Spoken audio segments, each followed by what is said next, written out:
Ha? Anong ibig mong sabihin? Ikaw ang kumuha ng pera ko? Ikaw yung nakamotor? Isa yun sa mga tao ni Papa na inutusan ko. Huwag ka mag-alala. Safe naman yung pera mo sa akin. Ibabalik ko lang yun kapag nasagutan mo na yung blended ko. 4 na subjects lang naman yun eh. Walang hiya ka! Ibalik mo yung pera kung hayop ka! Ibalik mo! Ang tanga mo rin minsan eh, no? Sa tingin mo ibabalik ko yun na hindi mo binibigay yung gusto ko? Sagutan mo muna yung blended learning ko at makukuha mo ng buong buo yung pera mo. Siguro naman ngayon susundin mo na ako. Gaya ng sinabi ko noon, hindi ko pa ito ginawa rito sa loob ng eskwelahan. Ngayon pa lang, dahil sa'yo, inuubos mong pasensya ko. Hayop ka! Pagbabayaran mong ginawa mo! Isasend ko na lang mamaya sa'yo yung password ng student ID ko. Huwag kang mag-alala. Ako na muna magtatabi ng pera mo habang sinasagutan mo ang mga exams ko. Love you! Hayop ka! Mga hayop kayo! Ibalik niyo ang pera ko! Taon 2023. Masbate. Ilang oras nang hindi mapakali si April. Kanina pa siya palakad-lakad sa sariling silid habang panay ang lingon sa kanyang cellphone. Namumugto ang mamula-mula niyang mga mata. Halatang marami ng natuyong luha habang nanginginig naman ang kanyang mga kamay na hindi niya alam ang gagawin. Sa kalagitnaan ng kanyang pagkabalisa, biglang tumunog ang kanyang cellphone. Bahagya siyang nabuhayan ng pag-asa nang makita ang pangalan ng nobyo niyang si Damian sa screen. Hello, babe. Buti na patawag ka. Ano ka ba, April? Bakit pati sa nanay at mga kapatid ko tumatawag ka? Tinatagtad mo pa sila ng text. Hindi ka ba nahihiya? Sorry, Damian. Nag-aalala lang kasi ako eh. Ilang araw ka nang hindi nagpaparamdam. Hindi ka nga sumipot dun sa dapat tagpuan natin eh, para sana mapag-usapan ang problema. Kanino naman ako tatawag para hanapin ka? Sa mga kaibigan mo walang sumasagot, kaya napilitan na akong hanapin ang mga kamag-anak mo sa Facebook para dun sila tanungin. Sira ulo ka naman pala eh.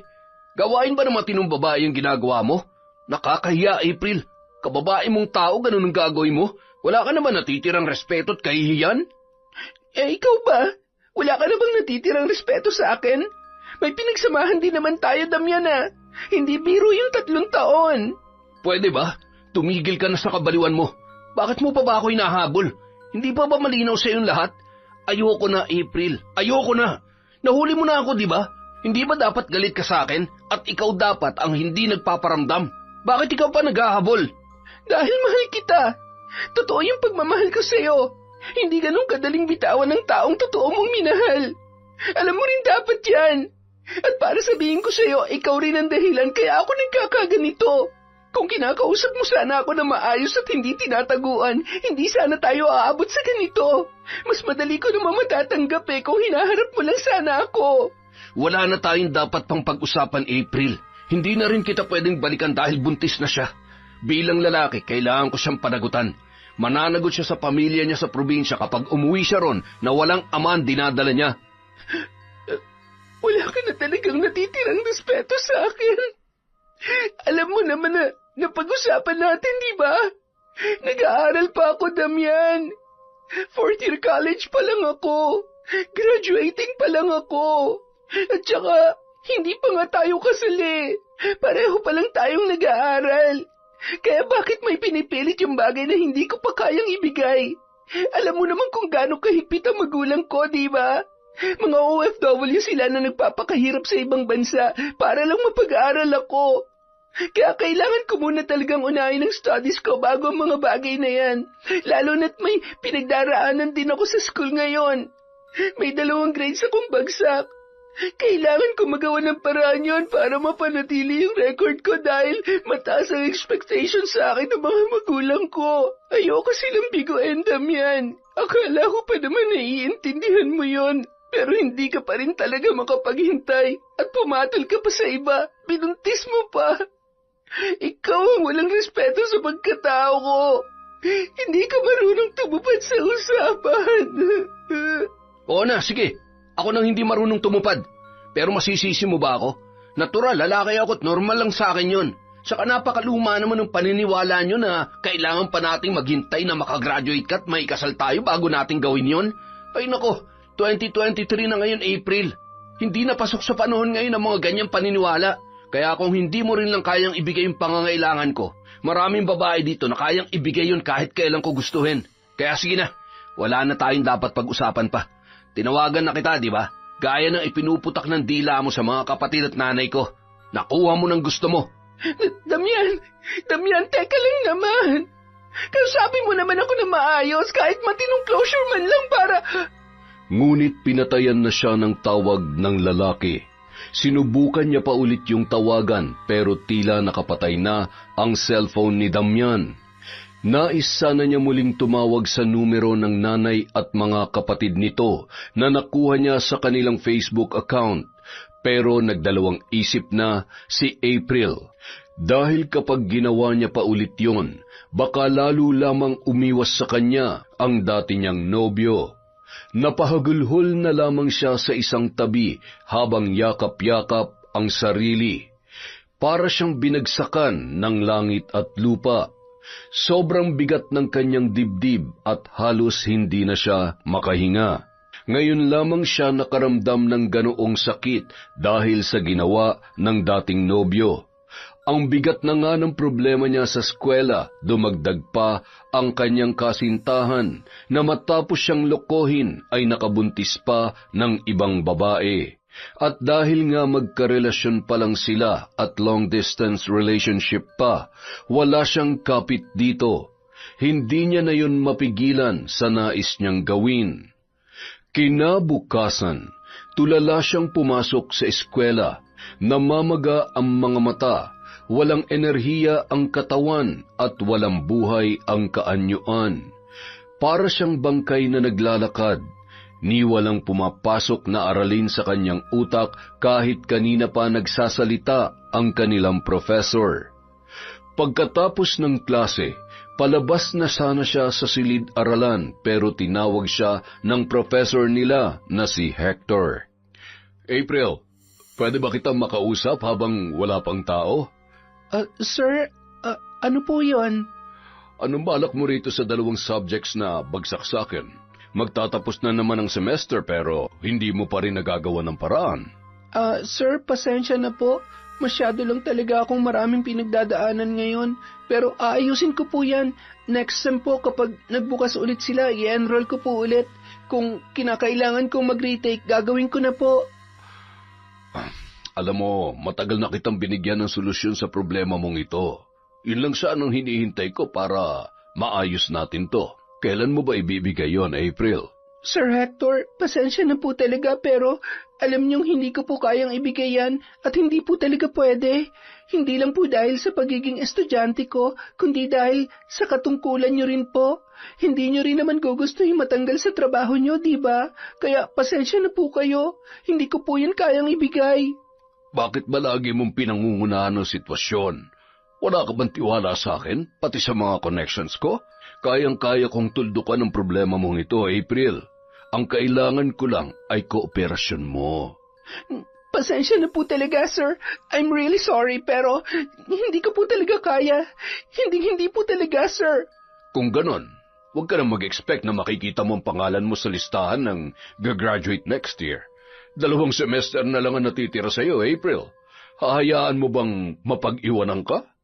Ikaw rin naman ang mapapagalitan ng parents mo. Di ba, nasa Qatar sila? Gusto mo ba silang magalit at ma-disappoint sa'yo kapag nalaman nilang hindi ka makakasama sa mga gagraduate? Sir naman, huwag niyo naman po sanang gawin sa akin to. Napakaliit lang ng hinihingi ko sa'yo, April. Kapag hindi mo pa yung binigay, I'm sorry na lang din. Meron pa sanang sasabihin si April pero tinalikuran na siya ng kanyang professor. Kaya naman napaiyak na lamang ang dalaga sa isang tabi. Muli na namang bumigat at sumikip ang kanyang dibdib. Hindi niya na alam kung ano pa ang gagawin. Nagkasabay-sabay na ang kanyang mga problema. Ang masaklap pa rito, wala siyang mga kaibigan na pwedeng lapitan o makausap dahil introvert siya. At kahit nung wala pa ang mga problemang yon, matindi na talaga ang kanyang social anxiety, kaya hindi siya nakabuo ng mga kaibigan o barkada mula high school hanggang kolehiyo. Kaya naman, lagi siyang nag-iisa tuwing magdurusa sa mga problema. Nanatili siyang nag-iisip at pabalik-balik ang iyak sa mga sumunod na araw. At dahil ilang araw na rin siyang hindi nakakakain ng maayos, biglang kumalam ang kanyang sikmura nung hapong yun. Kaya naman, kahit mabigat pa ang pinagdaraanan, napilitan siyang pumunta sa kantin para bumili ng pagkain. Doon siya nagtungo sa lutong bahay na lagi niyang kinakainan. Suki na rin kasi siya ng tindera doon na si Lola Amanda. Iha, mukhang hindi yata maganda ang pakiramdam mo ngayon. Parang sobrang bigat ng pinagdaraanan mo.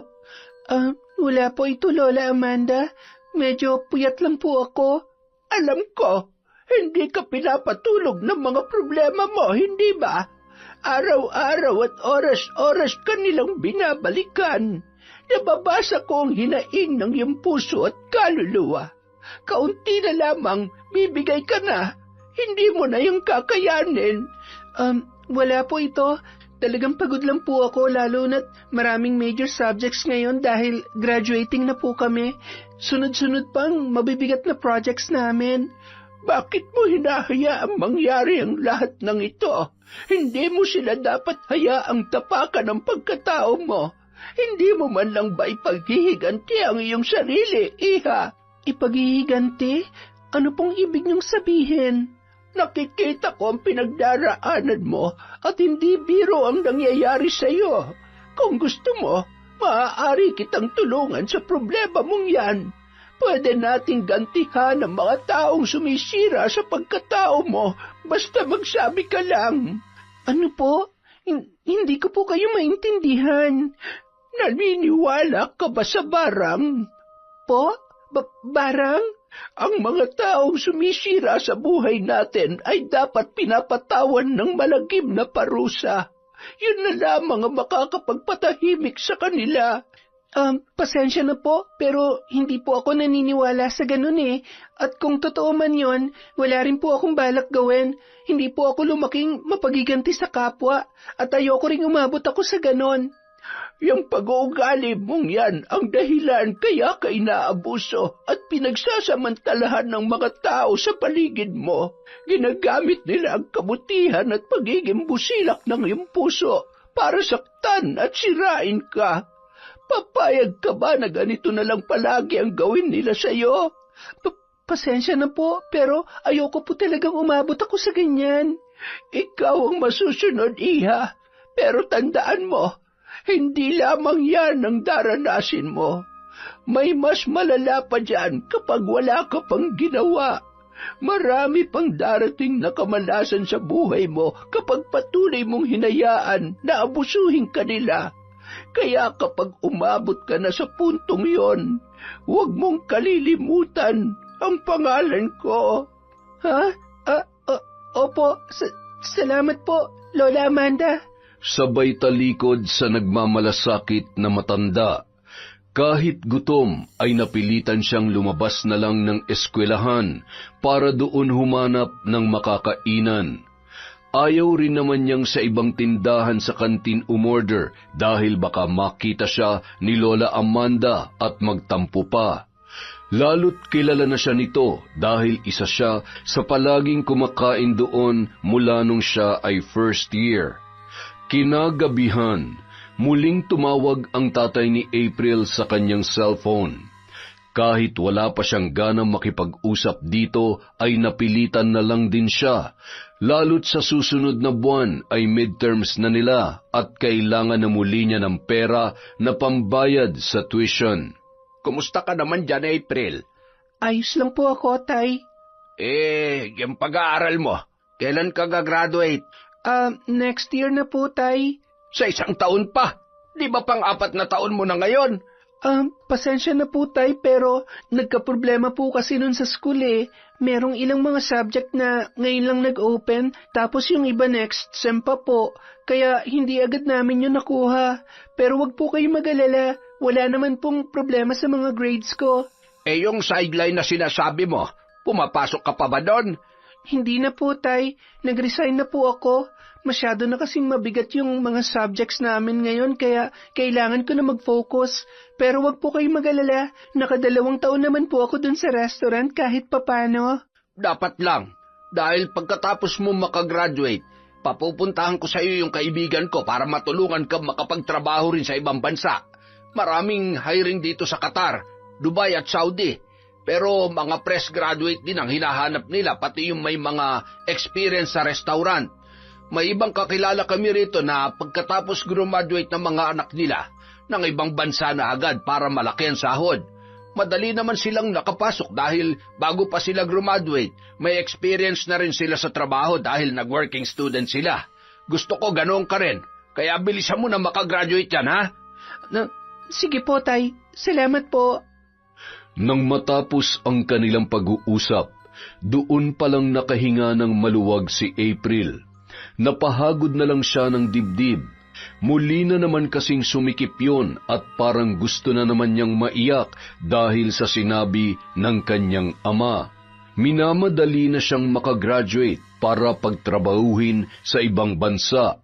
Desidido na talaga yun sa plano na sa ibang bansa siya paghanapin ng trabaho pagkatapos ng eskwela.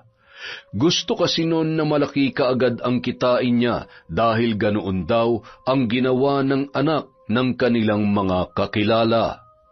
Gaya ng dati, sobrang taas pa rin ng expectations ng kanyang mga magulang.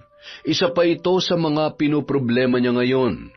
Kahit makagraduate, hindi rin niya alam kung kakayanin niyang magtrabaho sa ibang bansa. Kung dito pa nga lang sa Pilipinas ay hirap na siya, paano pa kaya kapag nasa ibang bansa na siya, kung saan ibang lahi ang kanyang makakasama at pagsisilbihan? Dahil sa kanyang social anxiety, hirap na hirap talaga siyang makisalamuha sa ibang tao.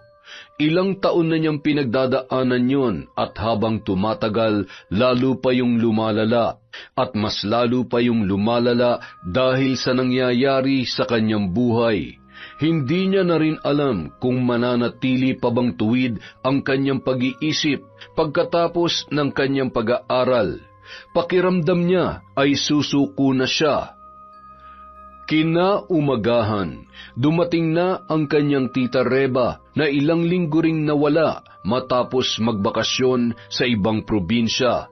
Nang magkita sila, nakasimangot na naman yon gaya ng kanyang inaasahan. Bakit ganito na naman tong bahay? Sobrang kalat. Hindi ka ba naglilinis dito, April? Pasensya na po tita, sobrang busy ko lang po sa school, pero maglilinis naman po talaga ako ngayon, mamayang hapon pa po yung pasok ko eh. Ay nako, simulan mo ng paglilinis. Kauuwi ko lang ito agad ang madadatnang ko, kaya hindi pumapasok ang biyaya dito eh. Ay nako, dahil sa sobrang dumi at sobrang kalat, kababae mong tao, hinahayaan mo maging ganito kadumi ang bahay? Maglilinis na po tita, pasensya na po talaga. Buiset! Bumili ka na rin ng ulam sa labas, nagugutom ako. Sobrang haba ng binyahe ko kaya gutom na gutom ako. Pagsapit ng hapon, naabutan siya ng kanyang tiyahin sa kwarto. Sa kabila ng pagiging abala, binulabog pa rin siya noon. Hoy, anong ginagawa mo dyan? Nagre-review po ako para sa long quiz namin bukas, tita. Tapos may ginagawa rin po akong research project ngayon sa laptop. Nagsimba ka na ba? Hindi pa po, tita. Hindi? Kailan ka huli nagsimba? Last month pa po yata. Nung isang buwan? Diyos ko naman, kaya pala walang pumapasok na biyaya sa bahay na to eh. Ang dami-dami mong oras tapos hindi mo pinaglalaanan ng panahon ng simbahan? Naku, pasensya na po, tita. Sobrang busy lang po talaga dahil sunod-sunod ang projects at activities namin sa school. Lalo na po't puro major subjects na kami ngayon. Magdadahilan ka pa talaga. Kahit gaano ka pa ka-busy, imposibleng hindi ka makapaglaan ng oras para sa simbahan. Ihinto mo yung ginagawa mo. Lumabas ka at magsimba ka. Hindi po pwede ang ganyan sa bahay ko. Ayokong pasukan ng kamalasan tong tirahan ko. Opo, sige po tita. Magbibihis lang po ako. Wala nang nagawa si April kundi sundin ang babae. Palibhasa relihiyosa ang kanyang tiyahin at laging aktibo sa simbahan. Katunayan, simbahan din ang dahilan kaya ito nagbakasyon sa probinsya. May malaking event kasi sa isang simbahan doon at sumama lang yun sa kanyang mga kakilala. Punong-puno rin ng santo at imahe ng Panginoon ang bahay at kanilang kwarto. At kapag wala naman yun sa simbahan, lagi yung nasa kwarto at nakaluhod sa kanyang altar. Kaya kapag hindi siya nakikita nito na nagsisimba, talagang umiinit ang ulo ng kanyang tiyahin. Kapag may nangyayaring kamalasan sa bahay nila, sa kanya agad isinisisi dahil hindi raw siya aktibo sa simbahan. Nung mga oras na yon, napilitan siyang ihinto ang pag-aaral at pumunta sa simbahan kahit napakarami niya pang ginagawa. Laking pagsisisi niya dahil pagkapasok niya pa lamang sa loob, nasalubong niya na ang kanyang professor na si Hector. Magsisimba rin pala yun, pero biglang naging demonyo ang anyo nito nang siya ay makita. April, nandito ka rin pala. Butit naisipan mong magsimba. Opo sir. Talaga naman pong nagsisimba po ako pag ganitong oras. Mabuti naman at nagkita tayo. Pwede ka nang sumabay sa akin mamaya pagkatapos natin dito. Sir, saan po tayo pupunta? Ikaw naman, parang kang bago ng bago. Sir, pasensya na po pero hindi ko po talaga gusto yun eh. Kung gusto niyo po, i-retake ko na lang yung 2 subjects na yun next sem. Total, pareho naman sila magbubukas by that time. Uulitin ko na lang po. April, mas mapapadali ang problema mo kung pagbibigyan mo ang gusto ko. Wala namang makakaalam eh. Maliban na lang kung ipagsasabi mo na alam ko namang hindi mo gagawin. Kaya bakit ka pa nag-aalala? Sir, wala po talaga akong balak gawin yon. Hindi po kakayanin ng konsensya ko.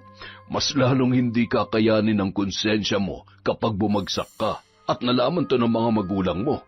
Ano na lang ang mararamdaman nila sa ibang bansa kapag nabalitaan nila na hindi ka nakagraduate dahil may mga failing grades ka.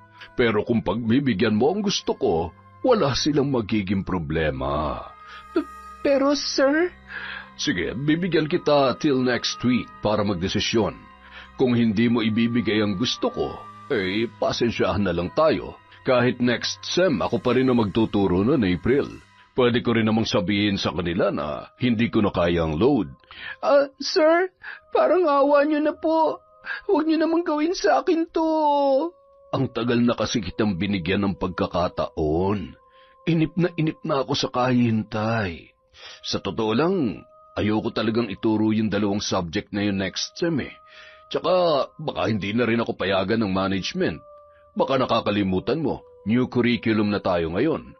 Kung tutuusin, last year pa dapat wala ng mga old subjects na yun. Pilit ko na lang nire-request para makahabol pa ang iba sa inyo. Pero dahil sa napakabagal mong magdesisyon, baka sundin ko na lamang sila. Hindi na talaga ako papayagan. Kaya wala ka na magagawa kundi pumayag na sa inaalok ko. Kapag pinagbigyan mo ako mismo kaya kong baguhin ang grades mo para hindi mo na kailangang umulit at mag-comply. Nasa iyo na lang yan kung mag-iinarte ka pa rin. Gusto mo namang graduate ka agad, di ba? Napag-iwanan ka na ng batch mo. Hindi na nakasagot pa ang dalaga. Napaiyak na lamang siya ng tahimik habang nakaupo sila sa isang tabi. Kung alam niyang ganito lang pala ang aabutan niya sa loob ng simbahan, hindi na lamang sana siya nagsimba. Matapos siyang paiyakin ng kanyang tiyahin kanina, ang guru niya naman ang nagpaiyak sa kanya ngayon sa mas matinding dahilan. Kinagabihan, magkasabay sila ng tiya Reba niya sa hapunan. Muli nitong naungkat sa kanya ang tungkol sa kanyang graduation. Nakausap ko nga palang nanay mo kanina habang wala ka. Tinatanong niya kung kailan ka raw gagraduate. Next year pa po, tita. May 2 sem pa po ako. Saka nakapag-usap na rin po kami ni tatay nung isang araw. Nasabi ko na po sa kanya ang lahat. Bakit ba ang tagal mo matapos dyan? Yung ibang mga kasabayan mo noon ay nakagraduate na ngayong taon. Di ba 4 na taon lang naman yung kurso mo? Opo, kaso nagka-problema po kasi dun sa ibang subjects namin eh. Hindi agad sila nag-open kaya kinailangan pa namin maghintay bago sila makuha. At yung iba ron, next time pa magbubukas. Nasabi ko na rin po yung kay tatay. Alam na po niyan tungkol dito. Sigurado ka dyan? Baka mamaya may bagsak ka lang kaya ka nadidelay sa pag-graduate. Hindi ka naman lalampas sa 4 na taon dyan kung wala kang bagsak sa grades. Hindi ba? Wala naman po, tita. Wala po talaga. Sistema na po ng school namin na may problema. Pero ginagawa na po ng paraan ngayon. Basta, 2 sem na lang po talagang kailangan kong habulin next year at matatapos na po ako. Dapat kasi lagi mong binibigyan ng panahon ng simbahan. Hindi mo nga ginagamit yung altar na nilagay ko dyan sa kwarto mo eh. Hindi rin kita nakikitang nagdarasal. Nagdarasal naman po ako, tita. Bago kumain, bago matulog, at pagkagising po. Pero hindi ka nagsisimba. Nagsisimba rin po. Hindi nga lang linggo-linggo. Pero kapag may oras ako, hindi ko naman po kinakalimutan magsimba. Nagkataon na busy lang po talaga ngayon. Huwag mo hayaan umabot ng 1 buwan na wala kang simba. Paglaanan mo ng oras at panahon ng simbahan para hindi ka minamalas ng ganyan. Opo, tita. Pasensya na po. Nung mga sumunod na araw, habang naglalakad si April sa susunod na subject na kanyang papasukan, bigla siyang hinarang ng lalaking si Ronilo. Isa yon sa mga siga sa campus nila na laging nambubuli sa mga tahimik na katulad niya. Kasama niya na naman ang mga barkada na laging nakabuntot sa kanya at ginawa na namang katatawanan si April. Hoy, bakit ngayon ka lang? Pinagtataguan mo ba kami? Hindi ako nagtatago. Papasok na ako, Ronilo. May subject pa ako kay Ma'am Cortez. Ba't ka nagmamadali? 15 minutes pa bago magsimula yung klase natin sa kanya. Kaya samahan mo muna kami rito. Ikaw talaga kahit kailan hindi ka marunong makisama. Ha? Anong ibig mo sabihin? Hindi mo ba alam? Nilipat na kami sa morning class ngayon. Pang-umaga na rin kami sa subject ni Ma'am Cortez. Kaya magkaklase na tayo ulit. Kala mo siguro natakasan mo na kami, no? Mamaya tabi tayo ha. Tapos may project din pala ako kay Sir Panganiban. Ipapagawa ko sana ulit sa'yo gaya ng dati. Sorry, pero hindi na ako pwede sa ganyan. Kita mo naman ang nangyari dati, di ba? Nung malaman ni Sir Panganiban na akong gumagawa ng project nyo, ako pang napagalitan kesa sa inyo. Bakit? Kasalanan ba naming nahuli ka? Hindi mo kasi naayos yung trabaho mo eh. Baka nga sinadya mo pa talaga mag-iwan ng bakas na ikaw ang gumawa nun para mapahama kami. Kala mo siguro hindi ko alam yung mga bulok mong diskarte para ilaglag kami, no? Pwede ba? Pareho na tayong graduating, Ronilo. Sobrang bigat na ng mga subjects natin. Wala na akong panahon sa ganyan. Natulungan ko na kayo dati, di ba? Ang dami ko na nagawa para sa inyo, para lang makapasa kayo at makatuntong ng 4th year. Sana naman ngayon, hayaan nyo matulungan ko naman ang sarili ko mula sa pagkakalugmok. Ako na nga nadapa para lang may salba kayo eh. Aba, dumadrama ka? Tinatanggihan mo na ako? Matapang ka na ngayon, ha? Baka nakakalimutan mo kung anong kaya kong gawin sa mga tulad mo. Naalala mo ba kung bakit nagpakamatay si Daryl? Yung katulad mong tahimik dito sa campus? Bahala ka na kung anong klaseng pagbabanta ang gusto mong gawin sa akin. Basta hindi ko nagagawin yung pinagagawa mo. Tulungan mo naman ang sarili mo. Huwag mo iasa sa ibang grades mo. Hoy, bumalik ka rito! Hoy! Aba, tarantadong yun ah. Pagsapit ng hapon, naabutan siya ni Lola Amanda na kumakain sa isang pwesto sa kantin. Nagulat siya sa biglang paglapit noon. Ano, April? Nakapagdesisyon ka na ba? Po? Saan po? Habang tumatagal, lalong bumibigat ang pasan mo dyan sa iyong loob. Hanggang kailan mo kayang dalhin ang lahat ng yan, iha? Hindi ka ba nahihirapan? Lola Amanda, kung tungkol na naman po to sa barang na sinasabi nyo, pasensya na po kayo pero ayoko po talaga. Makinig ka sa akin, iha. Hindi ka titigilan ng mga problema mo. Patuloy ka nilang hahabulin. Gagamitin nila ang kahinaan mo para sirain ka. Papayag ka ba na ganunin na lamang nila? Wala ka bang gagawin? Lola Amanda, ayoko po sanang mabahira ng krimen ang mga kamay ko kapag sumabak ako sa ganyang gawain. Ayoko po talaga. Mas gugustuhin ko pong mamatay na lang kaysa marumihan ang kamay ko sa ganyang bagay. At mas pipiliin mo pa talaga ang kamatayan kaysa hustisya. Ganon ka na ba talaga kahina?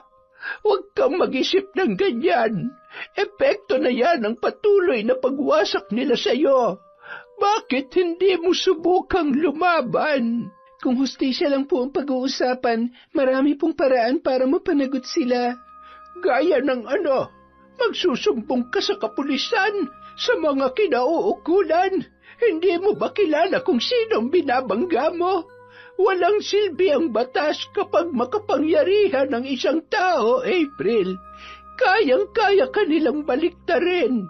Kaya sa ganoong mga sitwasyon, barang at kulam lamang ang pwede mong magawa sa kanila at magtiwala ka sa akin. Sila pa mismo magmamakaawa sa iyo na ibalik ang normal nilang buhay. Ano po bang ibig niyong sabihin? Bakit kayo nagsasalita ng ganyan? Hindi ko po kayo maintindihan. Dahil alam ko ang pinagdaraanan mo. Batid kong inaabuso ka ng Sir Hector na yon. Tama ako, hindi ba? Isa siya sa mga pinoproblema mo ngayon. Paano niyo naman po nasabi yan?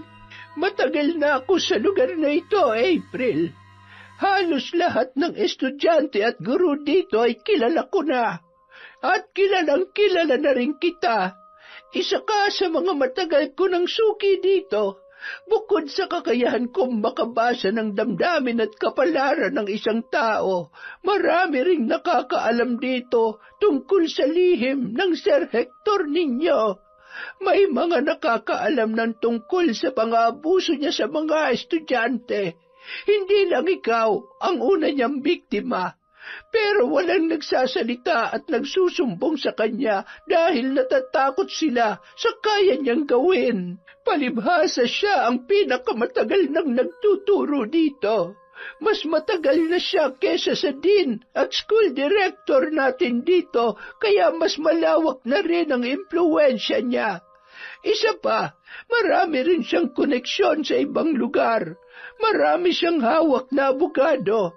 At ganun din yung kaklase mong si Ronilo dahil anak ng mayor yon. Kaya wag mo nang balaking gamitin ang hustisyang sinasabi mo sa kanila dahil maniwala ka sa akin, hindi yan gagana. Wala kang mapapala dyan. Baka lalo ka lang masaktan at mapahamak. Pero hindi pa rin po ako papasok sa barang. Wala po talaga akong balak sumubok doon. Pasensya na po, Lola Amanda. Mauna na po ako sa inyo.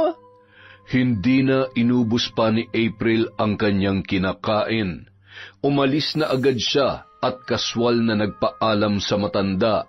Hindi niya na kayang magtagal pa sa ganoong usapan, kaya gaya ng dati, iniwasan niya na lamang si Lola Amanda. Makalipas ang ilang linggo, hindi na nagparamdam si Damian kay April. Kahit patong-patong na ang sakit na idinulot sa kanya ng lalaki, umaasa pa rin siya. Nakakausapin pa siya nito kahit para sa closure na lang nilang dalawa. Pero wala na talaga yung paramdam sa kanya mula nang huli silang magkausap. Kung hindi lang nauwi sa ganito ang kanilang relasyon, baka isa sana yon sa mga masasabihan niya ng problema at pwedeng makatulong sa kanya. Ngunit sa bandang huli, pinili pa rin nitong dumagdag sa kanyang alalahanin na lalong nagpahirap sa kanyang kalagayan.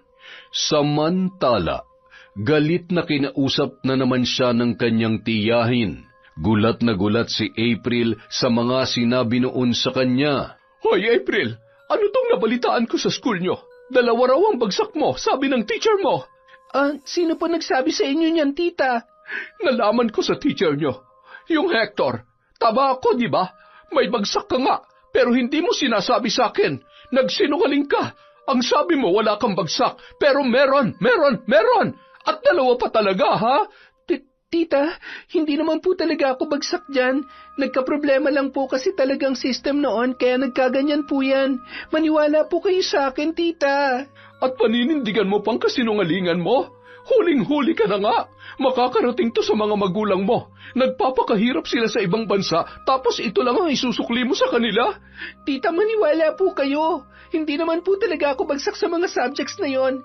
Ang totoo po niyan, nung i-check ko dun sa Oracle website yung grades namin, dun ko nakita na wala akong grade. Hindi nga po bagsak yun kundi blanco po talaga. Hindi po na-record. Tapos, ayaw rin pong baguhin ng professor ko. May grades na po ako sa kanya noon at alam niya yon. Pero ayaw niya ipalagay sa system dahil gusto niya makipag one night stand ako sa kanya bago niya gawin yon. Inaabuso niya po ang pagiging teacher niya. Yan po ang totoo. Aba, at gagawa ka pa talaga ng kwento para lang ipaglaban ang kasinungalingan mo? Matakot ka sa Diyos, April. Huwag mong dinudumihan ang dila mo. Aminin mo na lang ang kasalanan mo at makakaawaan ka pa ng Panginoon. Magsimba ka kaya. Nagsasabi po ako ng totoo, tita. Siya po ang may kasalanan, hindi po ako. Sa curriculum ko lang kasi nililista yung mga grades na binibigay nila sa amin. Pero nung nakita kong blanco sa system at hindi nag-reflect, sinubukan kong i-comply yon pero ayaw lang makipag-cooperate ng prof namin yun. Ngayon palang sinusunog mo na sa impyernong kaluluwa mo dahil sa pagsisinungaling mo, April. Kailan ka pa natuto magsinungaling? Hindi mo ba alam kung anong hirap ang pinagdaraanan ng magulang mo para lang mapag-aral ka? Tapos yan ang gagawin mo, hinayupak ka? Hindi niyo rin po alam ang hirap na pinagdaraanan ko, tita. Wala kayong alam lahat sa nangyayari sa akin. Niloko ko ng mga taong pinagkakatiwalaan ko. Nais akong galawin ang sarili kong professor tapos inaabuso pa ako ng ibang kaklase ko. Sobrang bigat na po ng pinagdaraanan ko pero wala naman ako malapitan. Kaya sana po maintindihan niyo kung bakit nangyayari to sa akin. Pero maniwala po kayo, hindi ako bagsak sa mga subject na yon. System lang talaga ang dahilan kaya nagkaganon yun. Alam mo kung bakit ka nagkakaganyan? Dahil kulang ka sa dasal. Yan ang nga bang sinasabi ko Ganyan talaga mangyayari kapag hindi mo binibigyan ng oras ang Panginoon. Itong tandaan mo kapag hindi mo naayos yung problema mo na yan sa lalong madaling panahon, pasensyahan na lang tayo, pero palalayasin kita rito. Hindi ako tatanggap ng taong kulang sa dasal at pagsisimba dahil baka mahawa pa ng kamalasan mong pamamahay ko. Nagkausap na kami ng teacher mo. Ang sabi niya, puntahan mo raw siya sa faculty bukas para masabi niya raw sa iyong solusyon sa problema mong yan. Pasalamat ka't mabait pa yung teacher mo. Binibigyan ka ng pagkakataon. Hindi ka na makakakita ng ganon ngayon. Pero tita, hindi niyo po talaga naiintindihan. Hindi po solusyon ang gusto niya mangyari. Tama na, April. Ayoko na marinig ang mga kasinungalingan at palusot mo. Makipagkita ka sa kanya bukas para masabi niya na ang solusyon dyan. At huwag mo rin kalimutan magsimba para mawala ang impluensya ng demonyo na tumatakbo sa utak mo. Labanan mo ang kasamaan. Tanghali pa ang pasok ni April kinabukasan, pero napilitan siyang umalis ng maaga. Ayaw pa niya kasing makaharap muli ang tiyahin na mainit na naman ang ulo sa kanya. Kaya para hindi na marinig muli ang maingay noong bunganga, pumasok na lang muna siya at tumambay sa library, dala ang kanyang laptop. Doon na rin niya itinuloy ang research na kanyang tinatapos para maipresent sa kanyang pagpasok. Biglang may pumasok sa library at nagulat siya kung sino ang tao na lumapit sa kanya. Ha? Ronilo? Buti na lang nakita kita rito. Tutal, dala mo na rin yung laptop mo. Baka pwedeng ikaw nang gumawa nitong assignment ko. Kailangan ko kasi mamaya Gawin mo na dyan, tapos ipasa mo na lang dito sa USB ko at ako na magpiprint. Bakit ako pang gagawa? Ba't di na lang ikaw? May bakanting computer dun sa harap Tinatanggihan mo ba ako, April? Sinabi ko naman sa'yo, di ba? Ayoko na mahuli pa ulit tayo. Lalo't baka ako na naman ang mapagalitan dyan. Ipagtatanggol mo ba ako kapag kinwestiyon ulit ng mga professor mo kung saan galing yung ipinasa mong assignment? Dahil sa nangyari dati, alam na nilang lahat kung kanino ka nagpapagawa. Gusto mo bang mapahiya ulit sa buong campus, ha? Gaya ng dati? Huwag kang maingay, nasa library tayo. O baka naman gusto mong gumawa ako ng isang bagay na hindi ko pa nagagawa noon. Ano na naman bang binabalak mo? Hindi ko pa to ginawa rito sa loob ng campus pero nagawa ko na to sa labas, sa tulong ng tatay ko. Ano? Balak mo gamitin ang tatay mong mayor laban sa akin? Ano naman ang gagawin nyo? Sisiraan niyo ako? Mag-uutos ka ng tao para saktan ako? Ganyan ka na ba kadesperado, Ronilo? Nasa tamang pag-iisip ka pa ba? Ikaw na lang ang malalapitan ko, April. Lahat dito tinatanggihan na ako. Pasalamat ka nga't may katulad kong gwapo at mayaman pa na lumalapit sa'yo. Dapat nga maging proud ka pa sa sarili mo dahil ikaw pa rin na naiisip kong lapitan kapag may problema ako. Tapos itataboy mo lang ako? Gago ka ba? Huwag mo na ako idamay sa kalokohan mo, Ronilo. Palibhasa ako lang ang kinakaya-kaya mo rito dahil mahina ako. Samantalang sa iba hindi ka makaporma dahil naduduwag ka. Ganyan ka na ba kawalang kwenta para patulan pang isang katulad ko? Pwede ba bigyan mo na ako ng katahimikan? Sawang-sawa na ako sa 3 taong pagtulong ko sa'yo. Tapos ano? Wala ka rin namang ibang ginawa sa akin noon kundi ipahiya ako Ni hindi mo nga ako tinuturing na kaibigan Lagi niyo lang akong ginagawang katatawanan ng mga barkada mo. Tapos sa akin ka pa talaga lalapit? Sa akin pa rin talaga? Tama na. Hindi na ako papayag na tapak-tapakan niyo pa ako ng ganito. Ang dami mong sinabi, anak ng teteng. Bakit? Anong gagawin mo, ha? Isusumbong mo ako sa DIN? Sa SD? O sa pulis? Gawin mo na kung ano gusto mo. Wala na akong pakialam. Karma ng bahala sa'yo. Pagsapit ng gabi, muling humagulhol ng iyak si April dahil kausap niyang muli ang kanyang ama. Galit na galit yun sa kanya. Abot hanggang langit ang panunumbat na ginawa noon at kahit nang subukan niya magsabi ng mga tunay niyang pinagdaraanan, hindi siya noon pinakinggan. Binaliwala noon ang lahat ng mga sinabi niya tungkol sa tunay na kanyang nararanasan sa paaralan. Pagkatapos ay siya pa ang pinagmukhang may kasalanan kung bakit yon nangyari. Tulad ng relihiyosa niyang tiyahin, sinabihan din siya noon na kulang lang din daw siya sa dasal at pagpunta sa simbahan kaya nangyayari ang mga problemang yon sa kanya. Lalong lumala ang kalagayan ni April. Umabot na sa puntong nagkasakit na siya. Bukod sa lagnat, dinapuan na rin siya ng matinding pagkahilo, panghihina, paninikip ng dibdib na paulit-ulit na bumabalik sa kanya. Hindi tuloy siya nakapasok ng 1 linggo dahil doon. At kahit may sakit siya, pinipilit pa rin siya ng kanyang tiyahin na pumasok. Anong balak mong babae ka? Hihilata ka na lang dyan magdamag? Wala ka ng balak mag-aral? Tita, kung kaya ko lang po, papasok talaga ako. Kaso, sobrang sama po talaga ng pakiramdam ko Hindi nga po ako makapunta sa ospital dahil wala po akong kasama. Wala akong mapakiusapan na samahan ako. Hindi naman din po kayo papayag kung sa inyo ako magpapasama. Aba, marami akong ginagawa. Ang hihina talaga ng mga kabataan ngayon. Hindi mo ba alam na nung panahon namin, kahit inaapoy kami ng lagnat, pumapasok pa rin kami para lang makapag-exam. Ganun katibay ang mga katawan namin. At kahit masakit ang paa namin, naglalakad kami sa gitna ng initan. Tapos ikaw ganyan lang, 1 linggo ka nang lumiban sa klase? Tumayo ka dyan at magdasal para gumaling ka. Kaya hindi ka gumagaling kasi hindi ka nagsisimba. Tita, araw-araw at oras-oras po ako nagdarasal. Hindi po ako nagkukulang sa pagdarasal. Pero kulang ka naman sa simba. Alam mo, malapit na talaga kitang mapalayas dito. Yung grades mo, inayos mo na ba? Kapag bagsak ka pa rin, magsimula ka na mag-empake dahil hindi na kita tatanggapin dito. Sinabihan ko na rin ang mga magulang mo at ako na raw ang bahala kung anong parusang ibibigay ko sa iyo. Kaya ayusin mo sarili mo, April. Pumasok at makipag-usap sa teacher mo para maayos na yan.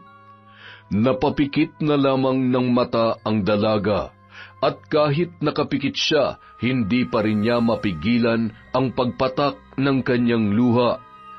Kinabukasan, kahit hindi pa siya tuluyang magaling, napilitan ng pumasok si April para lang hindi na marinig ang maingay na bunganga ng kanyang tiyahin, na walang ibang ginawa kundi kamuhian at siya ay sumbatan. Sa kantin siya unang dumiretso upang kumain ng almusal at makabili ng tubig para makainom ng kanyang gamot. Ngunit sa kalagitnaan ng kanyang pagkain, biglang merong lumapit sa kanya. Laking gulat niya at muling kumabog ang kanyang dibdib nang masilayan si Sir Hector. April, bakit ngayon ka lang pumasok? Nagkasakit po ako. Nakapagdesisyon ka na ba? Sir, kahit po mali na ang ginagawa niyo, hindi ko kayo nilalaglag. Nirerespeto ko pa rin po kayo, pero bakit naman nilaglag niyo po ako sa tita ko? Paano kayo nagkausap? Hindi na mahalaga kung paano kami nagkausap o paano ko siya nakilala. Isang halimbawa lang yun na kaya kong gawin ang lahat ng gustuhin ko. Kaya wala nang dahilan para tumanggi ka pa sa akin. Kaya kitang protektahan, April. Magtiwala ka lang at ipagkaloob mo lamang ang sarili mo sa akin. Sir, hindi pa rin po ako papayag kahit ano po ang gawin ninyo. Kahit ilaglag niyo pa ako sa sarili kong magulang, wala pa rin po kayong mapapala sa akin. Sawang-sawa na ako na tinatapakan ako ng lahat. Lalaban na po ako. April, hindi mo naman kailangang umabot sa ganyan. Dahil alam mong hindi mo kaya. Isa lang ang solusyon na kailangan sa problema mo para matapos na. Tatanggihan mo pa ba? Gaya ng pinasasabi ng tita mo, puntahan mo ako sa faculty room mamaya para maiset na natin ang schedule. Nilinis ko na rin yung condo unit ko para sa'yo. Huwag mo nang palampasin to, April. Yun ay kung gusto mong matuldukan na ang lahat ng problema mo. Pagkasabi noon, tinalikuran na siya ng teacher na parang walang nangyari. Magkahalong galit at lungkot ang naramdaman ni April. Nalulungkot siya dahil alam niyang wala siyang laban sa isang katulad ni Sir Hector. Pero nagagalit siya dahil sawang-sawa na siya sa pamimilit ng kanyang professor. Habang nagpipigil ng galit sa kanyang pwesto, bigla naman siyang nilapitan ni Lola Amanda na kanina pa pala nanonood sa kaganapan. Iha, nakita ko ang nangyari kanina. Bagamat hindi ko narinig ang pinag-usapan nyo, alam kong tinatakot ka na naman ng teacher nyo para ibigay sa kanya ang gusto niya. Tama ba ako? Huwag na po kayo makialam sa problema ko, Lola Amanda. Kahit ano pa pong mangyari, hindi talaga ako magpapabarang ng tao. Hindi ko na po ibababa ang sarili ko para lang doon. Sino bang nagsabing nakakababa ang paglapit sa barang? Sa panahon ngayon, kung saan binibili na lang ng mga makapangyarihan ng hustisya, ito na lang ang tanging solusyon para magkaroon pa sila ng takot. Ang mga katulad ng Hector na yon ay hindi na natatakot sa batas ng gobyerno at simbahan. Wala na siyang kaluluwa, kaya hindi na batas ang dapat magparusa sa kanya. Pasensya na po, malilit na po pala ako sa klase ko. Kahit napakabigat na ng kanyang nararamdaman, pinili pa rin niyang talikuran ang matanda. Ayaw niyang magpasakop sa tukso, kaya naman pagkatapos ng kanyang klase, sa simbahan agad siya dumiretso. Humingi siya ng tulong sa Diyos, nanalangin na sana'y tulungan siya na malagpasan ang kanyang pinagdaraanan. Bigyan niyo po ako ng signs, Lord, kung anong dapat kong gawin. Tulungan niyo po akong manampasan lahat ng ito. Ang gusto ko lang naman po ay maibigay ang lahat ng gusto ng mga magulang ko para sa akin. Nang sa ganon, masuklian ko po ang lahat ng sakripisyo nila. Tulungan niyo po ako. Pagkauwi pa lamang niya, ang tita Reba agad niya ang kanyang nadatnan sa sala. Gaya ng inaasahan, masama na naman ang titig nito sa kanya. Saan ka galing? Di ba sabi ko sa'yo, umuwi ka na maaga dahil may iuutos ako sa'yo? Nagsimba po ako, tita. Nagsimba? Talaga lang, ha? Kung kailan may iuutos ako sa'yo, saka ka magsisimba. Nakalimutan mo na ba ang bilin ko kanina? Umuwi ka na maaga dahil may ipabibili ako sa'yo sa grocery sa bayan. Heto ang listahan ng mga kailangan mong bilhin. May mga bisita ako bukas at kailangan ko lahat yan. Sige po, magbibihis lang po ako, tita. Malanting to. Simba-simba raw. Kinabukasan, Pagkatapos ng klase ni na April kay Sir Hector, muli siyang tinawag ng lalaki para maiwan sa loob. Kahit labag sa kanyang kalooban, bumalik na lamang siya sa kanyang pwesto at ibinaba ang kanyang bag. Ano pong kailangan nyo, sir? Gusto ko lang sabihin na kapag hindi ka pa pumayag, hindi ka na makakapag-aral dito. You will be transferred in a lower school. Doon sa eskwela na mas maraming siga at salbahe na kinasusuklaman mo. Sir Hector, bakit niyo po ba ginagawa sa akin to? Kailan ba kayo magsasawa sa panghaharas sa akin? Saka paano niyo naman magagawa yan? Teacher lang naman po kayo dito. Kahit ibagsak niyo pa ako sa lahat ng subjects niyo, mataas pa rin naman ang grado ko sa major subjects. At hindi ako mapapatalsik sa school na to dahil lang sa 2 bagsak ko na hindi ko naman talaga kasalanan. Nakakalimutan mo yata na 3 dean at 5 school director na ang inabutan ko rito.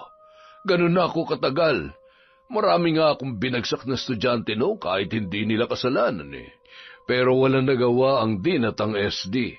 Kaya sa tingin mo, wala akong kakayahan para gawin yung sinasabi ko sa'yo?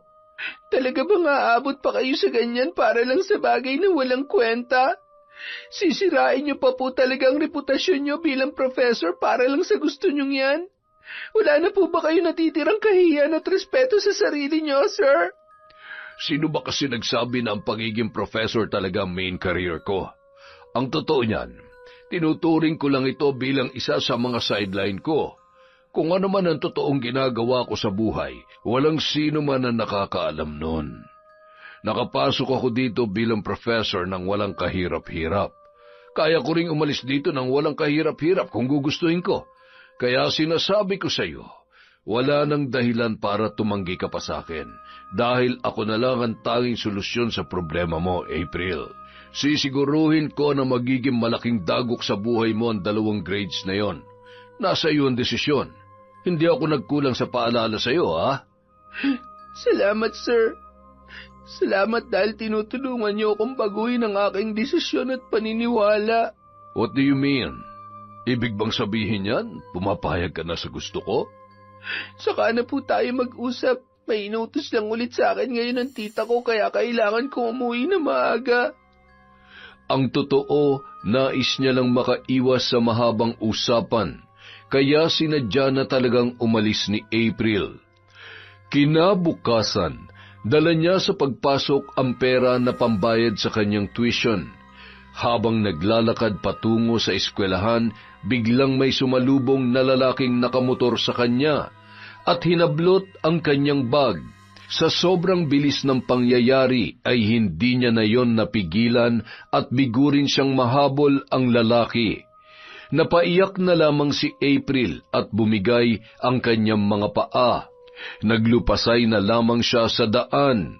Hindi niya na alintana ang mga taong napapatingin sa kanya dahil sa pagsigaw at paghagulhol niya. Habang pauwi nung hapon na yon, namumugto pa rin ang kanyang mga mata. Kung kani-kanino na siya lumapit pero wala siyang mahiraman para ipambayad ng tuition. At dahil wala na siyang ibang kakilala pa sa labas ng kanilang paaralan, hindi na niya alam kung kanino palalapit para sa panibago niyang problema. Hanggang sa bigla siyang lapitan at akbayan ni Ronilo nung siya ay naglalakad. Anong ginagawa mo? Bitawan mo nga ako. Wala ako sa mood ngayon, Ronilo. Huwag mo muna akong bisitan, pwede ba? Alam mo, hanggang ngayon pala, hindi ko pa nasasagutan yung mga quiz at exam ko rin sa blended learning. Baka pwedeng ikaw na ang sumagot. Pinagtitripan mo na naman ba ako, Ronilo? Alam mong hindi ko gagawin yan. Alam kong gagawin mo yun. Kaya sige na, sagutan mo na lang. Malapit na yung deadline nun eh. Ba't ko naman sasagutan? Hindi ko naman yun exam. Exam mo yun kaya ikaw ang sumagot. Sagutin mo na kung gusto mong makabayad ng tuition. Ha? Anong ibig mong sabihin? Ikaw ang kumuha ng pera ko? Ikaw yung nakamotor? Isa yun sa mga tao ni Papa na inutusan ko. Huwag ka mag-alala. Safe naman yung pera mo sa akin. Ibabalik ko lang yun kapag nasagutan mo na yung blended ko. 4 na subjects lang naman yun eh. Walang hiya ka! Ibalik mo yung pera ko, hayop ka! Ibalik mo! Ang tanga mo rin minsan no? Sa tingin mo ibabalik ko yun na hindi mo binibigay yung gusto ko? Sagutan mo muna yung blended learning ko at makukuha mo ng buong buo yung pera mo. Siguro naman ngayon susundin mo na ako. Gaya ng sinabi ko noon, hindi ko pa to ginawa rito sa loob ng eskwelahan.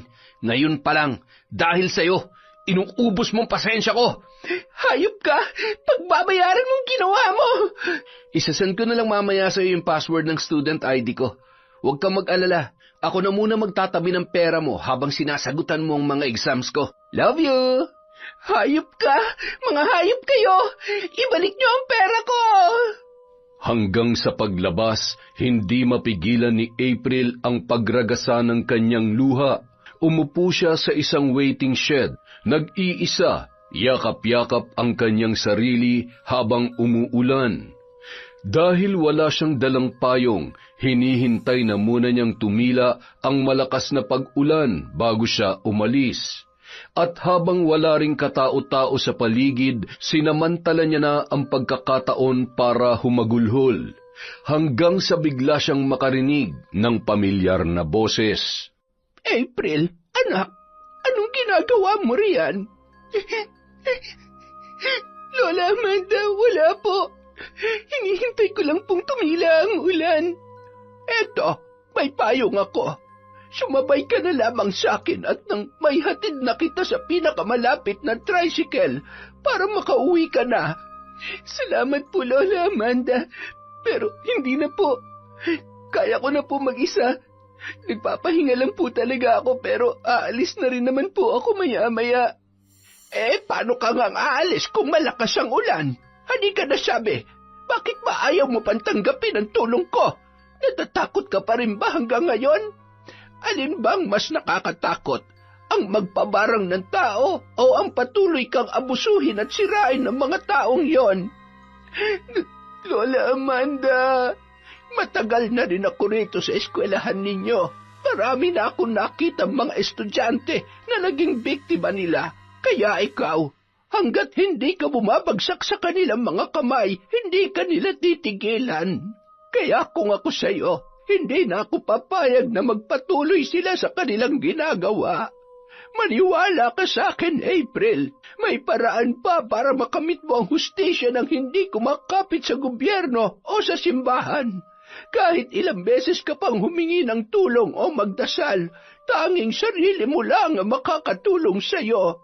Kung hindi ka pakikilos at kung wala ka pang gagawin kahit anong hakbang, walang mangyayari sa iyo, iha. Patuloy ka nilang sisirain hanggang sa wala nang matira sa iyo. Hihintayin mo pa bang umabot sa ganoon ang lahat? Ano po bang dapat nating gawin, Lola Amanda? Basta pumayag ka lamang sa sinasabi ko sa iyo. Sige po. Ano pong gagawin ko? Handa na po ako. Yan, ganyan nga. Halika na. Sa akin ka na muna sumama. Gamitin mo na itong isang payong. Hindi na nagdalawang isip pa si April na sumama sa matanda. Pumunta sila sa maliit nitong bahay na inuupahan na 2 sakay ang layo mula sa paaralan. Nasa pinakadulo yon ng lumang apartment na may kalayuan din sa mga tao. Kaya kahit maaga pa ay nagmumukhang madilim doon. Etong bahay ko. Narito ang mga kagamitan ko sa pambabarang. Alam kong matagal na tayong magkakilala, pero hindi ko pa nasasabi sa iyo ang tungkol dito. Sa umaga, inaasikaso ko ang aking kantin sa eskwelahan. Sa gabi naman, ang ipinapagawa ng mga kliyente ko ang aking pinagkakaabalahan. Kliyente? Maraming lumalapit sa akin para magpabarang ng mga taong kinamumuhian nila. Magkano naman po ang kinikita nyo doon? Dito pala tayo sa kwarto. Halika, may ipapakita ko sa iyo. Sa tanong mo maliit lamang. Ano po ito? Bakit may litrato kayo ni na Sir Hector Ronilo at pati po ng ex kong si Damian? Naniniwala kasi ako na balang araw ay lalapit ka rin sa akin. Kaya nagprint ako ng mga litrato nila bilang paghahanda. Talagang pinaghandaan niyo ang araw na papayag ako sa alok ninyo? Hindi na mahalaga yon. Ang importante ay nandito ka na. Pero paano niyo po nalaman ang tungkol kay Damian? Hindi mo ba naaalala? Nung kayo pa, lagi mo siyang dinadala sa loob ng eskwelahan. Madalas nga doon pa kayo kumakain sa kantin ko, hindi ba? Isa pa, bago pa man dumating ang problema mo kay Sir Hector, narinig na kita minsan noong kausap mo si Damian sa telepono nung nasa loob ka ng campus. Dinig na dinig ko kung paano kayo mag-away. Doon ko nalaman ang tungkol sa problema niyong dalawa. Ibig po bang sabihin nito? Matagal niyo na akong binabantayan. Mapagmasid ako kahit kanino, hindi lamang sa'yo. Saka hilig ko na talaga ang maging matalas ang pandinig sa mga nangyayari sa aking paligid. Nagkataon lang na sa lahat ng mga narinig ko, yung sa'yo lang ang pinaka-natutukan ko. Hindi biro ang mga pinagdadaanan mo, April. Kaya handa akong tulungan ka ng walang kapalit na pera. Hindi ko kayang makita ang mga tulad mo na unti-unting winawasak ng mga walang kwentang taong ito. Kaya halika na, ipapakita ko sa iyo ang sagradong proseso kung paano ko pinapatawan ng parusa ang mga taong katulad nila. Pinanood ni April ang matanda sa pamamaraan nito sa pambabarang. Nakita niya kung paano nito isinilid sa isang bote ang bawat litrato ng 3 lalaki na maaaring maging dahilan ng pagkasira ng kanyang buhay. Pagkatapos ay naglagay ito ng tigi-isang manika roon na kulay itim na nakakatakot ang muka. Ilang sandali pa, nakita ni April na naglabas si Lola Amanda ng mga insekto mula sa lalagyan na nasa kanyang bulsa. Isinilid niya yun sa bote at hinayaang gumapang sa mga litrato, pati na rin sa mga manika. Anong klaseng insekto po ang mga ito? Parang masyadong kakaiba yung itsura nila. Parang hindi pamilyar sa akin. Ngayon lang ako nakakita ng ganitong mga insekto.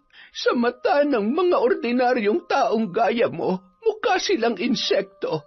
Pero sa paningin ko, mga espiritu sila na aking hinuli at binihag para gawing kasangkapan sa aking pambabarang. Sila ang mga inuutusan ko para pumasok sa katawan ng aking bibiktimahin. Ano naman po ang magiging epekto nito sa kanila kapag nakapasok na? Depende sa gusto mong mangyari, Iha. Hindi pa tapos ang ritual. Marami pa itong pagdaraanan. Pagkatapos ng kanilang pag-uusap, muling pinagmasdan ni April ang mga sumunod na proseso.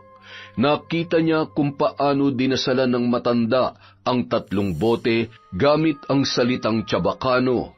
Alam niya ang tungkol sa wikang yon na karaniwang ginagamit sa Zamboanga dahil mahilig siyang manaliksik tungkol sa iba't ibang wika at dialekto sa Pilipinas bilang libangan.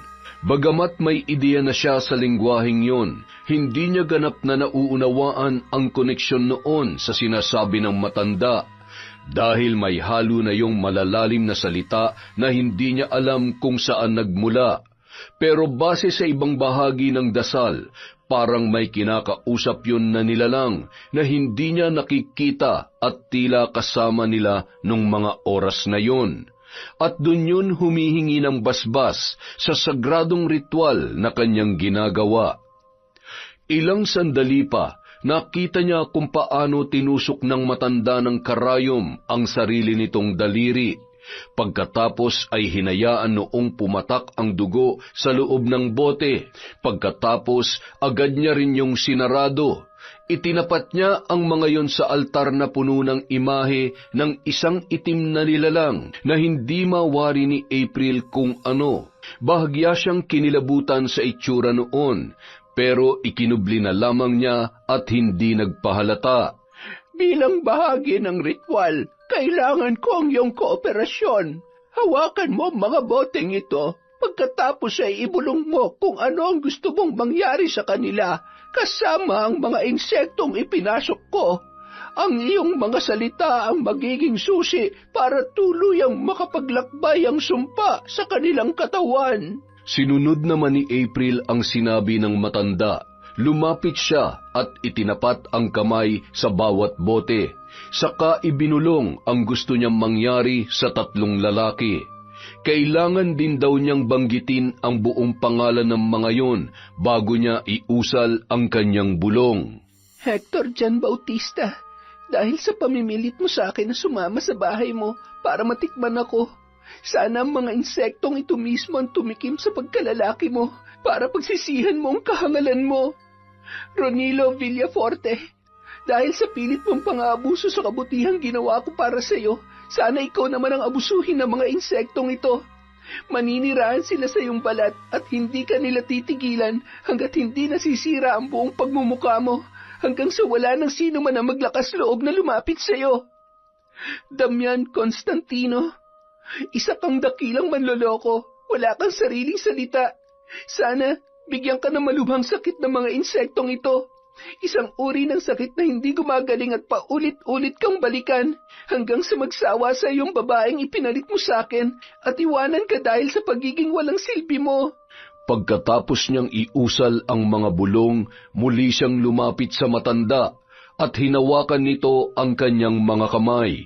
Bibigyan din kita ng proteksyon upang walang makapanakit sa iyo. Sino man ang taong magtangka na awayin ka, ipahiya o saktan sa anumang paraan, titigan mo lamang sila ng 5 segundo sa mata at isipin mo kung ano ang gusto mong mangyari sa kanila. Ang parusang ipapataw mo ay darating ora mismo. Maraming salamat po, Lola Amanda. Kahit labag to sa loob ko nung una, parang ngayon lang guminhaw ang pakiramdam ko. Sana may magandang patunguhan ng lahat ng ito. Sawang-sawa na ako sa ginagawa nila sa akin. Sana kahit sa paraan man lang na to, maranasan din nilang masaktan. Sigurado ako na mangyayari yan. Huwag kang mainip. Ito na ang simula ng pagbangon mo. Bukod sa parusang ibinigay natin sa kanila, binigyan na rin kita ng proteksyon na iyong magagamit sa anumang sitwasyon. Sana lamang ay gamitin mo yan ng tama. Maraming salamat po, Lola Amanda. Nung sumunod na araw, nasubukan ni April ang bisa ng proteksyong barang na ibinigay ng matanda sa kanya. Nung araw na yun, absent si Ronilo, kaya ang mga barkada nito ang nagbalak na mambuli kay April. Gulat na gulat siya sa sinapit ng mga yon. Lahat sila ay tinitigan niya ng 5 segundo at bumulong ng sumpa sa kanyang isipan at nangyari agad yon sa isang kisap mata lamang. Hiniling niya sa unang lalaki na sana ay mahubaran yon ng pantalon at panloob. Nangyari agad yon, kaya imbis na siya ay ang lalaki ang napahiya sa harap ng maraming tao. Humiling naman siya na sana'y madulas sa hagdan ang sumunod na lalaki. Ganon din ang nangyari, kaya umuwi yon na may injury sa paa. Humiling siya sa pangatlong lalaki na sana'y masagasaan pag-uwi. Makalipas ang ilang sandali, nabalitaan niya na lamang na isinugod yon sa ospital. Dahil doon, lalong lumakas ang loob ni April. Unti-unti siyang binago ng kakayahang yun. Hindi na siya natakot pumasok magmula noon dahil alam niya na meron na siyang panlaban. Matapos niya maging mabait at matiisin sa loob na mahabang panahon, iba ang sayang idinulot sa kanya tuwing makakakita ng mapang-aping tao na dinadapuan ng napakabilis na karma dahil sa mga bulong at titig niya.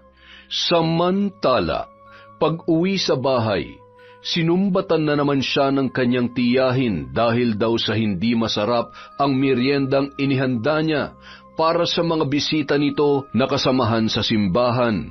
Labis siyang nakadama ng galit, ngunit sa halip na titigan at bulungan yon, pinili niyang yumuko na lamang at magkulong sa kwarto. Kahit may kakayahan na siya para ipagtanggol ang sarili, hindi niya pa rin kayang gamitin yon laban sa kanyang kadugo. Hindi pa rin niya kayang saktan ang kanyang tiyahin. Kaya naman, idinaan na lamang niya muli sa pag-iyak sa kanyang silid. Makalipas ang ilang linggo, sunod-sunod niyang nabalitaan ang mga nangyari sa 3 lalaki na kanyang isinumpa. Una, ang kanilang teacher na si Hector, isinugod sa ospital matapos umanong makaramdam ng kakaiba sa maselang bahagi ng kanyang katawan. Gulat na gulat daw ang mga doktor, pati ang mga kamag-anak nito, dahil sa unti-unting pagkabulok ng kanyang pagkalalaki. At tuwing iihi, itim ang likidong lumalabas doon. Pangalawa, si Ronilo. Hindi na raw makapasok dahil sa kakaibang sugat na tumubo sa kanyang balat. Habang tumatagal, lumalaki ang mga yon at tuwing gabi ay kumikirot. Sinira ng mga sugat na yon ang kanyang muka kaya hindi na makalabas ng bahay. Habang si Damian naman, nabalitaan niyang dinapuan ng malubhang sakit. Ang pinagkaiba lang, lumobo raw ang tiyan at leeg ng lalaki. At base sa mga pagsusuri, nakitaan ng napakaraming insekto ang bawat bukol sa balat noon. Sinubukan daw yung operahan ng mga doktor, ngunit muli raw yung tumutubo at lumalaki. Tama lang yan sa inyong 3. Pasensyahan na lang tayo. Kayo ang umubos ng pasensya ko, kaya kayo rin ang may kasalanan kung bakit nangyayari sa inyong lahat ng yan. Ilang sandali pa, biglang may lumapit sa kanya habang palabas ng eskwelahan. Isa yon sa mga kaibigan ni Ronilo. Nagulat siya sa inilabas nito sa bulsa. April, ipinabibigay daw to ni Ronilo. Sa'yo raw ang perang yan, kaya gusto niyang ibalik sa'yo. Hindi na sumagot pa si April. Tinanggap niya na lamang ang kanyang pera at lumabas na ng eskwelahan. Nang sumunod pang mga araw, nabalitaan niya nag-abot ng tulong si Ronilo at humingi ng kapatawaran sa iba pang mga kaaway niya at ipinahiya sa loob ng campus. Kung kailan may sakit na siya, saka pa niya naisipang magpakabait. Kawawang nilalang. Bagay lang sa iyo yan. Ngunit isang gabi, habang mahimbing siyang natutulog, bigla siyang dinalaw ng isang masamang panaginip. Sa bangungot na yon, nakita niya si Lola Amanda, pero hindi na yon mukhang tao, kundi bangkay na nabubuhay sa ibabaw ng lupa. Hinahabol daw siya nito at paulit-ulit niyang naririnig sa kanyang utak ang nakakapangilabot niyang halakhak. Hinihikayat siya nung sumama sa kailaliman at samahan daw siyang maghari doon. Tuwing susubukan niyang iwasan at lumayo, bigla namang nagkakaroon ng mabangis na pusa sa paligid at hinahabol din siya noon. Takot na takot daw siya sa panaginip na yon. At tuwing magigising siya, laging masakit ang kanyang dibdib na parang dinaganan ng napakabigat na nilalang. Akala niya nung una nagkataon lamang ang lahat. Ngunit sa paglipas ng 3 linggo, lalo pang lumala ang kanyang mga bangungot. Gabi-gabi na yung dumadalaw sa kanya at tuwing magigising siya, tila inaapoy siya ng lagnat. Dahil doon, hindi na siya nakapasok pa sa eskwelahan at lalo pang lumala ang kanyang depresyon. Kung dati ay puro iyak lamang, ngayon ay nagwawala na siya at tila nawawala na rin sa sariling katinuan. Pati ang kanyang tita Reba ay nagsimula na mag-alala kay April. Kaya naman napilitan niyong dalhin sa pari, pero wala yung nagawa para siya ay pigilan. Nang sumunod na araw, sa isang albularyo nito na isipang kumonsulta, may kakilalang albularyo ang isa sa mga kaibigan ng kanyang tiyahin at yun ang pinapunta nila sa kanilang bahay. Matapos siyang suriin ng albularyo habang nakatali, alam na agad nito ang nangyayari sa kanya. Nasa ilalim siya ng kapangyarihan ng isang mambabarang. Dinadalaw siya ng mambabarang na yon sa panaginip para kunin ang kanyang kaluluwa. Mabuti na lamang at tinawag niyo ako agad dahil kung hindi, maaaring nagtagumpay ng mambabarang sa susunod na mga gabing darating. Ay, Diyos ko! Bakit naman nangyari sa kanya yon? Sino ang mambabarang na gumagawa nito sa kanya? Maaaring isang tao sa mga nakausap niya noon. Maaaring may tinanggap siya rito na anumang alok, pagkain o bagay na pwedeng pagmulan nito. Hindi magkakaroon ng ganitong kapit sa kanya ang mambabarang kung wala silang sagradong kasunduan. Kasunduan? Bakit naman siya makikipagkasundo sa isang mambabarang?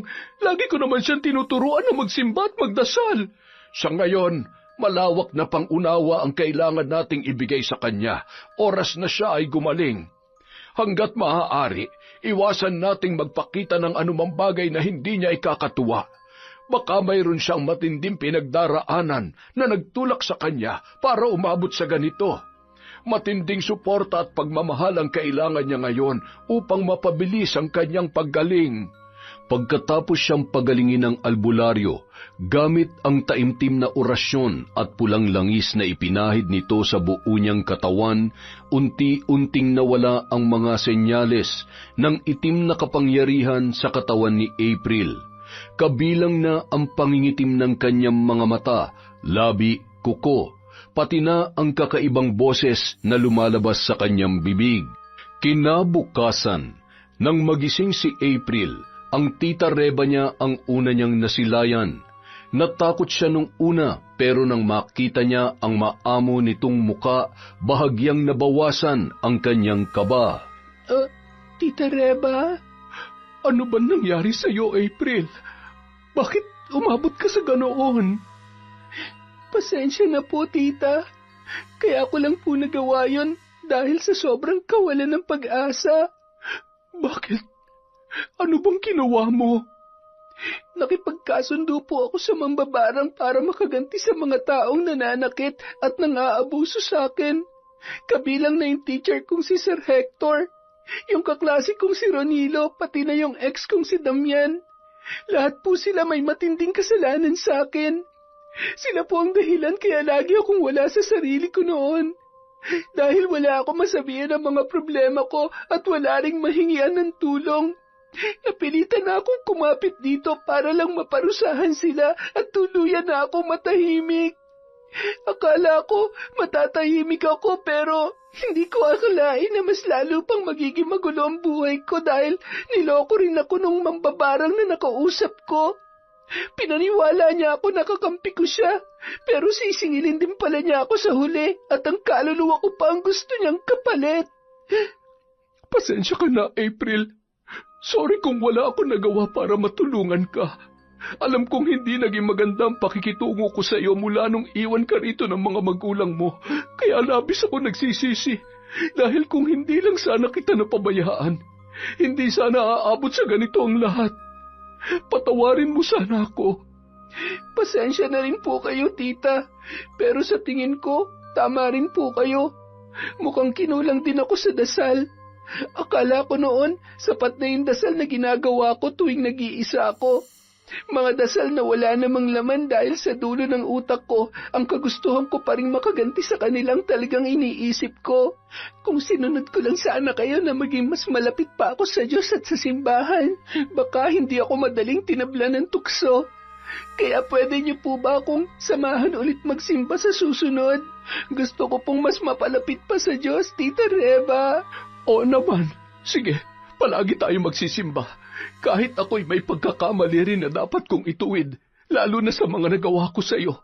Kaya huwag ka mag-alala. Pareho tayong lalapit sa Panginoon at hihingi ng tawad at hihingi rin ng gabay sa Kanya. Maraming salamat po, tita. Nung mga sumunod na araw, nakabalik na si April sa paaralan. Nang magpunta siya sa kantin, nakita niyang iba na ang nagtitinda sa pwesto ni Lola Amanda. Iba na rin ang pangalan ng kainan at mukhang iba na ang taong namamahala doon. Sa tansya niya, umalis na ang matanda mula nang matalo ito ng albularyo na gumamot sa kanya. Pero hindi na siya nagulat doon. Katunayan, natutuwa siya dahil sa wakas wala na yon sa kanyang buhay. Wala nang maglalapit sa kanya sa tukso. Nung mga sumunod na araw, nabalitaan niya na gumaling na rin daw ang mga lalaking kanyang pinarusahan.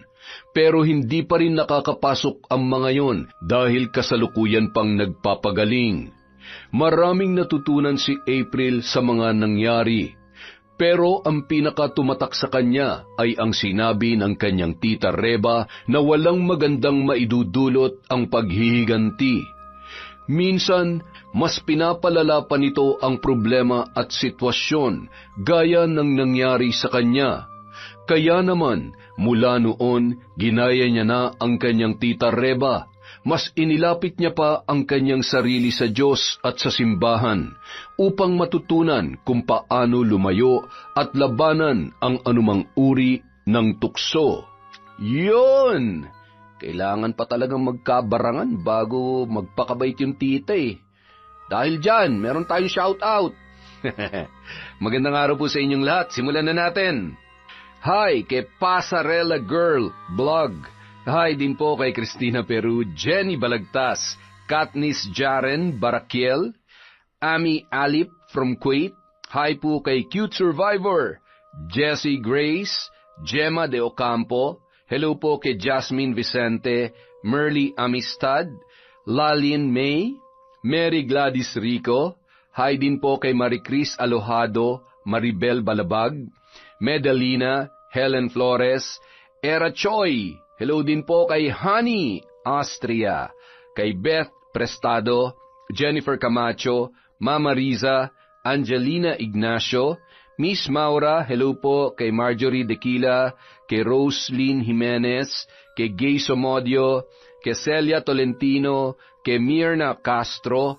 Hi, Boss Jun Mateo. Hello po kay Josie Marquez, kay Len TV2, Flor Desita Cabe, kay Marcos Balingasa, kay Tara Dabi, kay I am Zenly from Canada. Hi. Hi din po kay Mamiliana Nalugon, kay Ingo Malayaw, kay Mary Ann Rivera Padilla ng Abu Dhabi from Larry Gumangan. Hello din po kay Jayan Vlog or J. Ian Vlog. Pasensya na po kayo. Maraming salamat po sa walang sawang pagsuporta. Amor Lim, Neneng Leonora, Roxanne Gaudicos, Lady Dam, Mercy Grace Yachting. Hi po kay Chel. Hi kay Joanne ng Pangasinan from Jumar Melchor. Hi din po kay OFW TikToker, Joy Aniban, Lizelle Tagal, Amy Bug, Jessica Sobremonte, Charlene Gumansing, Mariles Saraga Sebugan. Hi po kay Yasden Love, kay Nunez sa Nunez Family of Subic Zambales from Totsi Bang. Hi din po kay Maribeth Gadian, kay Raven Alipar, Moneth Soto, Elica Beltran, Hana Maylin Sesgundo, Margareth. Hi po kay Edna Antonia Toralba from Padova, Italy. Tama po ba yung pronunciation ko? Pasensya na po kayo. Hi din po kay Febe Jane Toledo, Rosemary Casonete, Raymart Cabajes, Gloria Robiso, Virgie from Kuwait. Hi po kay Angelica Obispo, Annalyn Zorca, Rowena Limbo, Margie Banosong, Noel Espinas at kay Mitch Yap. Para po sa mga hindi natin nabanggit, marami pa po tayong video na susunod. Maraming salamat po sa inyong walang sawang pagsuporta sa Kwentong Enteng!